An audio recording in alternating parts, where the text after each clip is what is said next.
Hello, everybody, and welcome to another episode. It's been a while, hasn't it?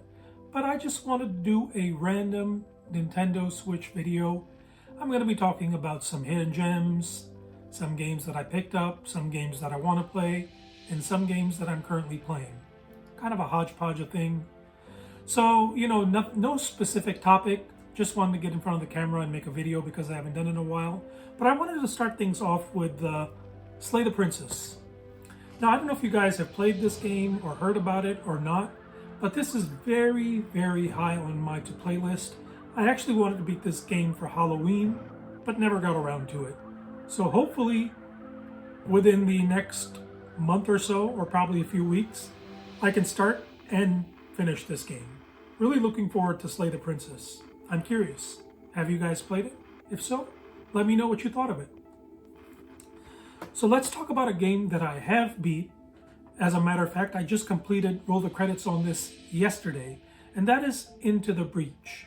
Now, just as a FYI, I love tactical turn-based games, which this one is. This is not an RPG, so it's strictly a tactical turn-based game, and it's game number 7 in that specific genre that I beat this year. Just as a random another number for whatever. This was game number 144 on the Switch series of consoles that I've beaten. So that includes the Nintendo Switch primarily, and the Switch 2, and also some Nintendo Switch Online classic games. But yeah, game number 144 completed yesterday. And I have a lot to say about it, but I'm going to keep it brief.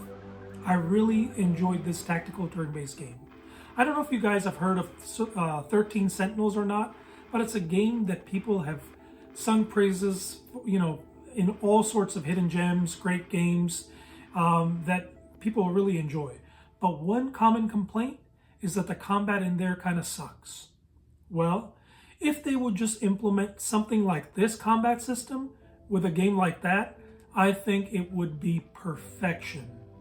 Into the Breach is a roguelike tactical turn-based game. There is no RPG elements. Yes, some of your characters do level up. And yes, when you die, all but one of the characters go away with it. So you can save one pilot. That's what they call the pilots that are piloting the mechs. And those, the rest of them go away. So you have to complete basically missions on islands, and once you complete those, you go to a final stage where if you beat that, you win the game. So it's fairly simplistic in its style. There's not a lot of story elements, but really the strategy is where it's at.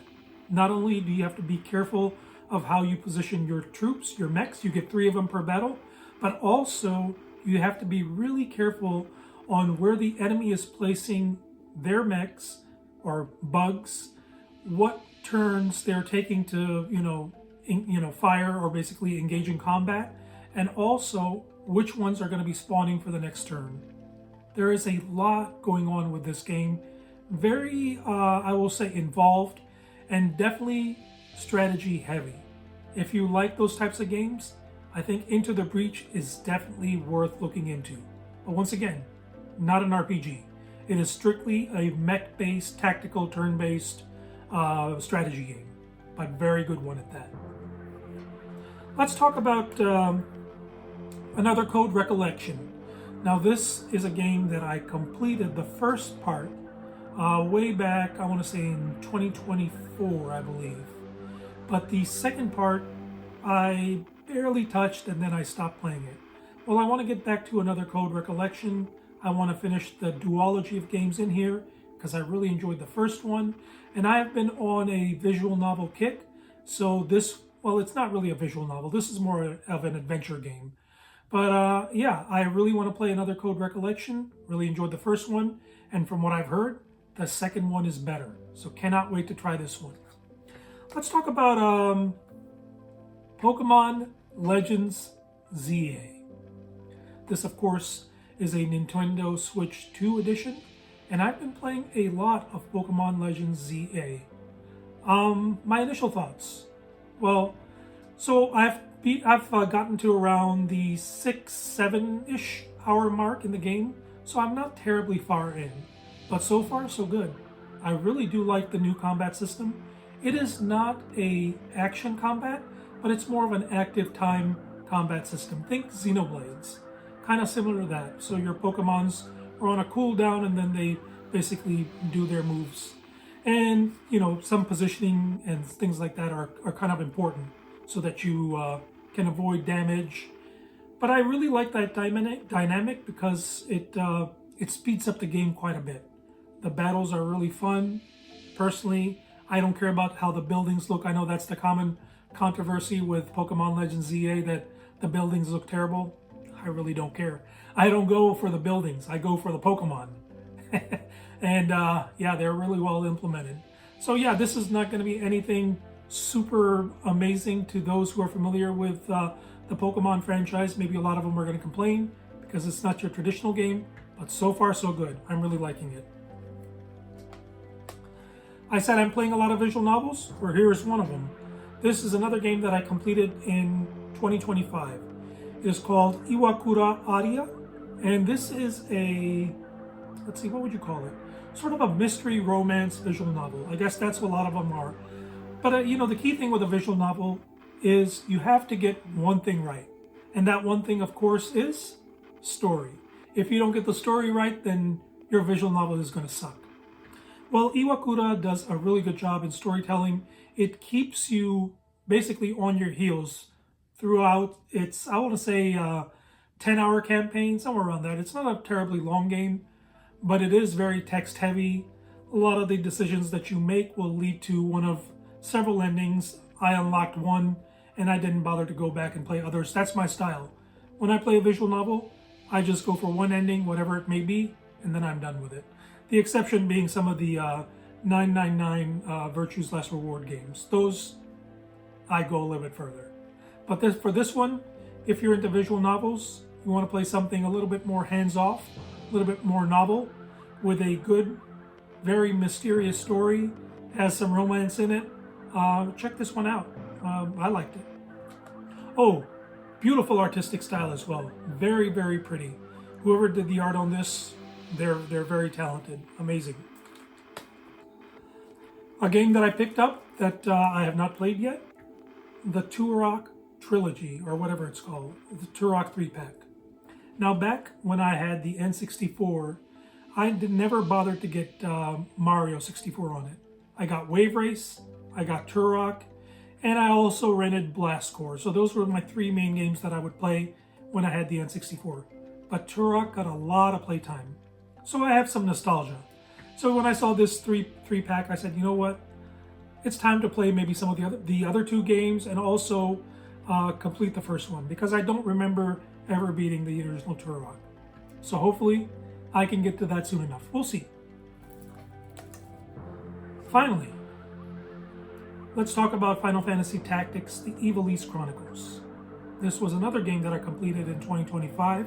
As a matter of fact, I have now beaten this game 4 times. Twice on the PSP, once on the original PlayStation, and once on the Nintendo Switch. Needless to say, I love this game. It's one of the best tactical turn-based RPGs out there. And honestly, from the moment that you start, you are immediately thrust into the storyline. I love it when games don't waste your time with nonsense. And this, let me tell you, has a story worth telling. You know, you talk about Game of Thrones and all that stuff. Well, this is your Game of Thrones before Game of Thrones came out. Even more importantly, this game is the reason why I love Final Fantasy XVI so much, because it has a very similar style of storytelling.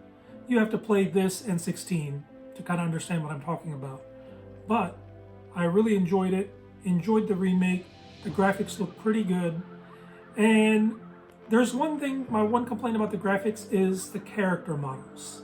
They basically took the original character models, which is basically the same model and sort of a reskin. Some are made a little bit fatter, some have a beard, some have a smaller beard, but they all have the same facial model.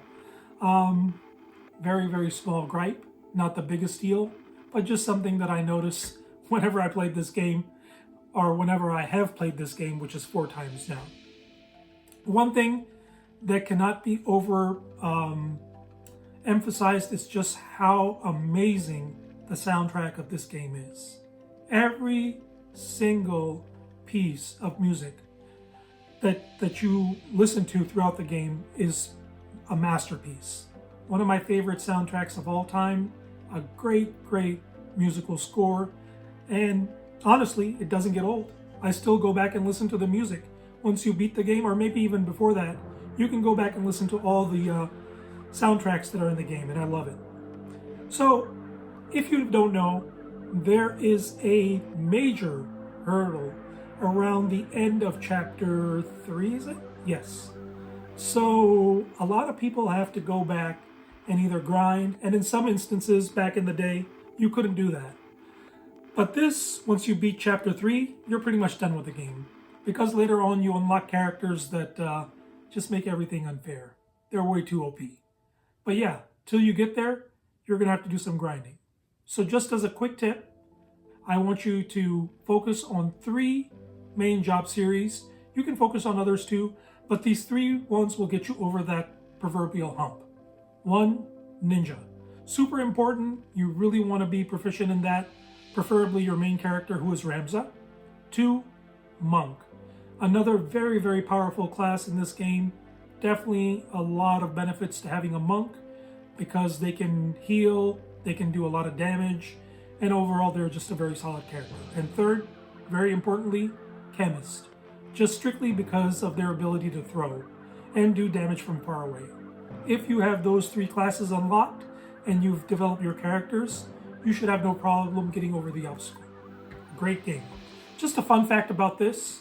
I never knew that around chapter 2, there's a battle where you are separated from your team and you're locked on one side of the castle gate and they're on the other. I never knew this, that you could actually go down and open the castle door so your other teammates can help you. Maybe that's an addition for this. I didn't do research, but in all of my previous playthroughs, I always battle the main villain, which I will not spoil, by myself. And it sucked. I hated that. But I didn't realize that you could go down there, open the gate, and your teammates could help you, heal, whatever they need to do. So I finally figured that out. That's a fun fact. Fun fact number 2, I guess not really a fun fact, it took me about 40 plus hours to beat. And in this game, you unlock a very special character, Cloud. That's kind of not a spoiler. But unlike the other versions, he is already leveled up. Now you still have to train him, give him some job series points so that he's proficient in all his skills. But it's such a great thing that he is leveled up already from the get-go and not starting at level 1. Thank goodness. But yeah, that's my current happenings with the Nintendo Switch / Switch 2. Playing a lot of games. I've beaten probably 21 games just on the Switch alone this year. Really looking forward to completing more of them. But anyways, let me know what you guys have been doing. And as always, thank you so much for watching. And yeah, hopefully I'll make another video soon. Who knows, right? See ya.